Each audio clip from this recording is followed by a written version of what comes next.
tidak rapi, malah ibu guru nunjukin ke teman-temanku di depan kelas. Dia butuh apa itu? Butuh apa? Bukan kan?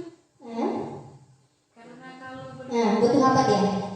Butuh kesenangan, kebebasan, penguasaan, kasih sayang dan rasa diterima atau bertahan hidup. Dia butuh apa? Coba dulu. Apa? Kebebasan atau kasih sayang? Satu saja. Tadi sudah kasih sayang. Sekarang apa lagi? Kebebasan? Apa? Sudah juga.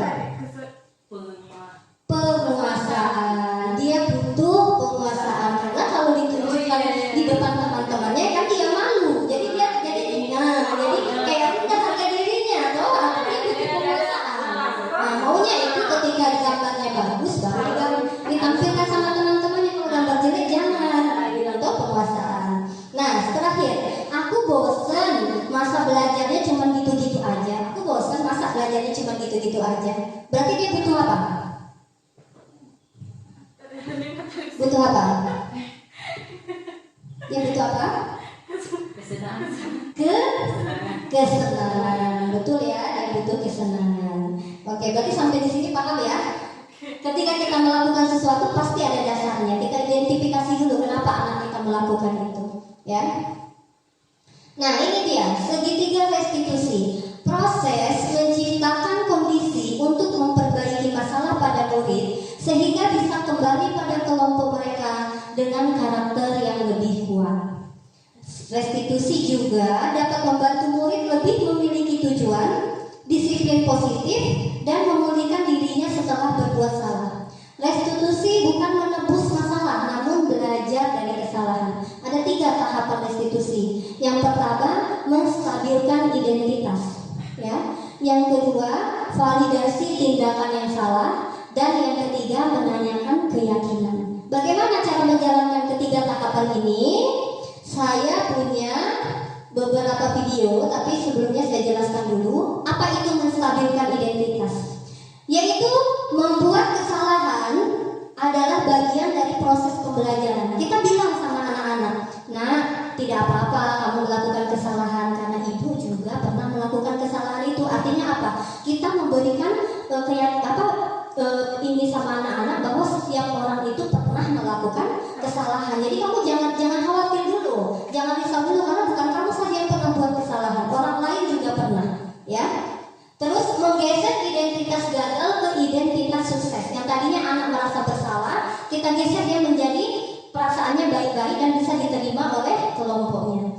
Jangan mengkritik murid yang mengalami identitas gagal. Kalau kita kan kadang-kadang kalau ada anak yang berbuat salah langsung kita marahi, ya kan? Oh, kamu jangan begitu di depan teman-temannya, toh, atau kita teriak-teriak. Artinya kita tidak menstabilkan identitas. Ya, kita harus stabilkan dulu identitasnya. Lalu yang kedua, validasi tindakan yang salah, yaitu setiap perilaku berupaya memenuhi suatu kebutuhan tertentu. Seperti yang saya bilang tadi, ingat, ya, kita cari tahu dulu kira-kira dia butuh apa ini dari 5 kebutuhan tadi, ya. Lalu guru akan bergeser dari stimulus respon ke proaktif, ya.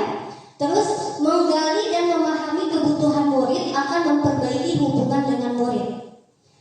Pertanyaan atau pernyataan disampaikan dengan menggunakan nada tidak menghakimi atau menyalahkan murid. Jadi kita jangan menghakimi dan menyalahkan murid ketika kita memberi pertanyaan dalam tahap validasi tindakan yang salah. Menanyakan keyakinan. Murid akan diberi pertanyaan-pertanyaan bermakna untuk memunculkan motivasi secara intrinsik dan mampu mengaitkan keyakinan dengan tindakan yang salah. Tanyakan kepada anak-anak, menurut kamu apa yang kamu lakukan ini benar apa salah? Ya kan? Kamu yakin perbuatan kamu salah? Iya Bu, saya yakin perbuatan saya salah. Menurut kamu apa cara yang lebih baik? Keyakinan apa yang yang ada dalam prinsip kamu? Apa keyakinan yang kamu mau? Seperti apa keyakinan yang kamu mau? Ya. Nah, di sini nih ada contoh segitiga restitusi.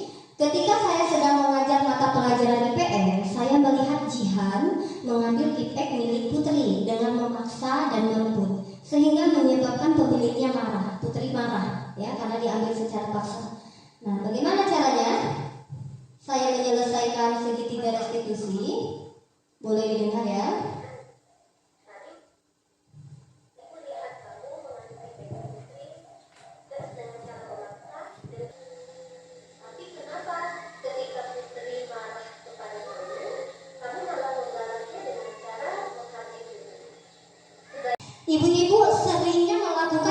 kontrol yang mana? Apakah manajer, atau penghukum, atau pemberi rasa bersalah, pemantau, atau teman? Ibu Juli biasanya kalau sama murid-murid bagaimana? Posisi apa yang sering Ibu terapkan?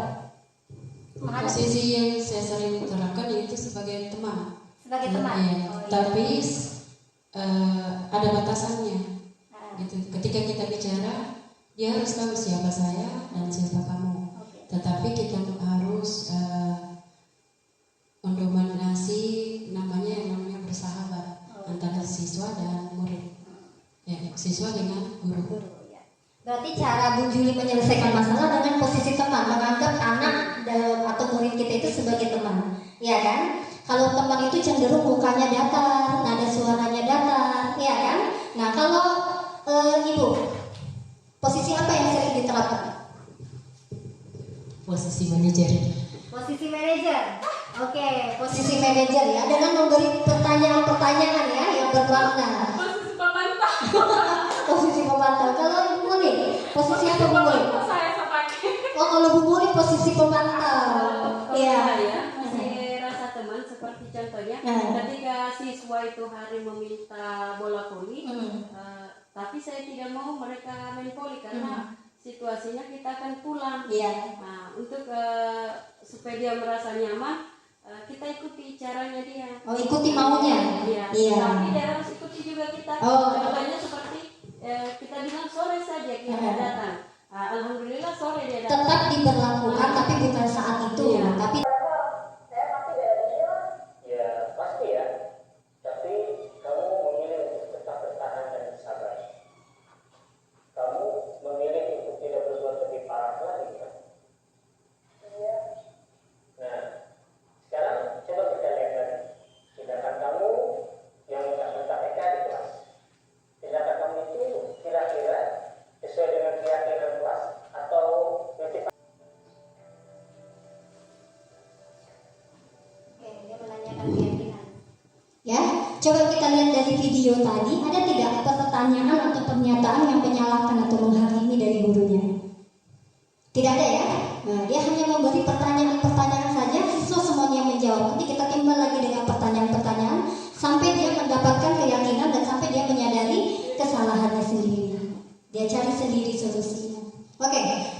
Mungkin cuma sampai di sini materi kita hari ini. Kesimpulannya ya tentang materi budaya positif di sekolah. Bagaimana cara menciptakan budaya positif di sekolah? Yang pertama, ayo kita buat keyakinan kelas dan keyakinan sekolah supaya ada dasar kita ketika kita ingin melakukan sesuatu apa yang kita capai. Ya. Yang kedua, yaitu ketika kita menghadapi siswa yang bermasalah. Cara yang pertama yang kita lakukan, mengidentifikasi kebutuhan apa yang anak kita. Jadi kita cari beberapa poin yang akan kita kembangkan dari anak-anak kita. Begitulah cara untuk menerapkan disiplin positif di sekolah. Baik, hanya ini yang dapat saya sampaikan. Semoga bermanfaat. Saya akhiri. Wassalamualaikum warahmatullahi wabarakatuh.